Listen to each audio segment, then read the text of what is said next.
et One TV présente La rubrique Émile Frey Genève Acacia. Émile Frey Genève Acacia, plus qu'un agent BMW et Mini.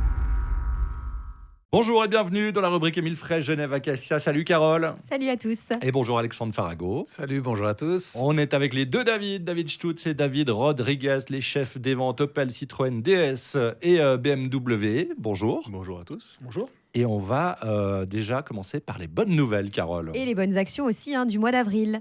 Exactement, parce qu'on a eu tellement de succès au mois de mars qu'on s'est dit on allait refaire un petit peu pareil au mois d'avril. On avait peur que les actions déjà chez BMW diminuent avec la fin du premier trimestre, mais non, elles restent stables. Et nous, en fait, on rajoute encore en supplément un petit bonus sur les voitures en stock. Donc, on a quand même du stock malgré l'attente un peu longue des voitures. On a 60 voitures en stock où là-dessus, on fait des belles remises, ainsi qu'un petit chèque de 1 500 francs pour l'achat de roues d'hiver. Je rectifie. David est 10 500 et je augmente de 500. Bon, 2000. Alors, voilà, 2000. Ah oui. Vas-y, tu le sais maintenant. Vous voyez que le patron, il est quand même... Ah, il est plus riche que moi. Il est 2000 francs, donc offert pour acheter les roues hiver déjà. On anticipe déjà l'hiver. On anticipe déjà l'hiver. Eh bien, pourquoi ? Parce qu'on sait que bien souvent, on arrive au début de l'hiver, on se dit on fait quoi ? Et hop, il y a pénurie. Oui. Donc, nous, on anticipe la pénurie.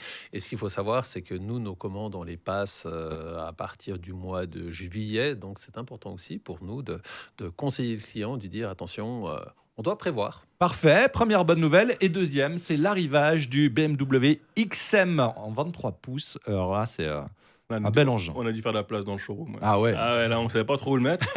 Parce qu'en fait, nous, on l'avait vu avec Alexandre à Munich il y a quelques années déjà en phase de concept. Le concept, la réalité est très proche du concept, c'est ça qui est impressionnant. Et, c'est futuriste alors. Alors, c'est futuriste, et puis c'est gros. Ouais. Enfin, C'est un beau bébé, quoi. Voilà, quand on la voit arriver, la calandre est énorme, et en plus, elle est éclairée sur les bords, donc ça fait vraiment un mastoc. Quand on l'a rentré dans le showroom, il y avait un gros 4x4 d'une marque... concurrente, disons-le. Et en fait, ça faisait tout petit à côté. Pourtant, c'est aussi un gros bébé, mais là, vraiment, on a vraiment de la chance d'avoir cette voiture-là, parce que on la voit derrière nous aux écrans.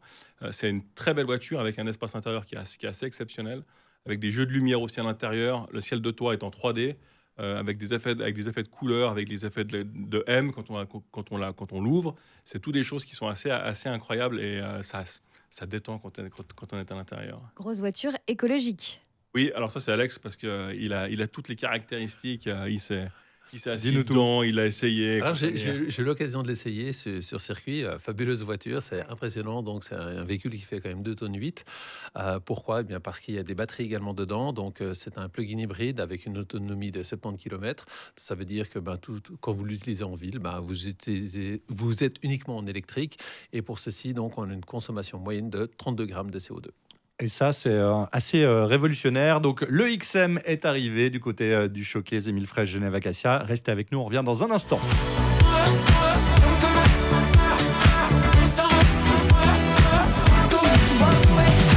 Deuxième partie de cette rubrique Émile Frey Genève Acacia. Vous l'avez probablement remarqué, on parle de plus en plus de véhicules électriques dans la rubrique parce qu'on en parle de plus en plus de manière générale dans les médias, et on sait que c'est le véhicule probablement du futur. Alors justement, on va parler des véhicules électriques et de leur charge. Exactement, le coût de l'électricité, etc. Bref, combien nous coûte un véhicule électrique, Alexandre ? Alors, on va déjà parler de différents principes. Donc, vous avez le principe de charge électrique à la maison, vous le branchez sur une prise normale, etc. Il vous faut entre 7 et 8 heures pour charger votre voiture.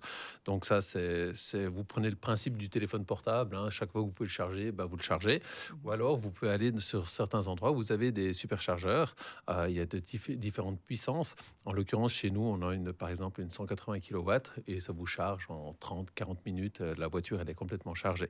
Simplement, ce qu'il ne faut pas oublier, sur toutes ces bornes, mais tout confondu, vous allez payer un coût d'électricité que vous allez utiliser en kilowatts, plus un coût de stationnement. Et Qu'est-ce ça, que c'est? alors, un coût de stationnement, tout simplement parce que beaucoup de fabricants de bornes qui mettent à disposition ces bornes se sont aperçus que finalement, ça devenait des places de parc un peu gratuites. Ah, C'est-à-dire que les gens laissaient toute la journée la voiture et puis vous, quand vous arrivez avec votre voiture électrique pour recharger, c'est plein et vous pouvez rien faire. Donc, dessus, vous allez payer un coût de stationnement. Alors, lorsque vous avez différents types d'abonnements, vous pouvez voir à travers votre téléphone, vous allez voir également les coûts de stationnement. Alors, pour la personne qui va laisser sa voiture toute la journée sur certaines places, on va dire en ville, tout confondu, vous pouvez en avoir pour des frais de parking relativement importants.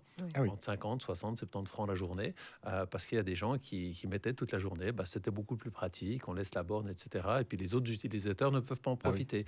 Donc, pour éviter ce genre de choses, n'oubliez pas, sur toutes les bornes de charge, il y a des frais de stationnement. Et le rapport entre un plein d'essence et un plein électrique, il est de combien? Difficile à dire, ça dépend le type de borne. Si elle est plus ou moins rapide, plus elle sera rapide, plus le coût de l'électricité sera cher, tout simplement parce que la borne, il faut l'amortir. Donc, il n'y a pas forcément mais on est à peu près à du 70 centimes le kilowatt. Faites la puissance de votre batterie, puis vous verrez comment est-ce que vous allez en mettre dedans. Et plus après, les frais de stationnement. Ça reste quand même moins cher que l'essence? Pour l'instant, c'est toujours moins cher que l'essence. Ok. Y a-t-il des précautions à prendre quand on roule en électrique, l'utilisation de portables, etc. Alors, il n'y a pas de précaution pour l'utilisateur à prendre, donc vous risquez pas de vous faire électrocuter en chargeant votre voiture, etc. Toutefois, ce qu'il faut faire attention, c'est justement de prendre l'habitude de charger chaque fois que vous pouvez. Ça, c'est le principe du téléphone portable, on fait toujours cette analogie. Et puis, ça prend du temps. Ça peut prendre du temps suivant la borne que vous allez utiliser. Et comme dit, la précaution principale, c'est quand vous êtes sur des bornes superchargeurs, ne restez pas trop longtemps. Ça peut vous coûter plus cher. Bon conseil, on a appris des choses effectivement pour le futur de la mobilité électrique. Merci beaucoup, messieurs. Merci. À la semaine Merci. prochaine. À bientôt. À bientôt. Et on retrouve la rubrique sur le Facebook de OneFM et sur OneTV en vidéo. Salut Carole. Salut. C'était la rubrique Émile Frey Genève Acacia. Émile Frey Genève Acacia, plus qu'un agent BMW et Mini.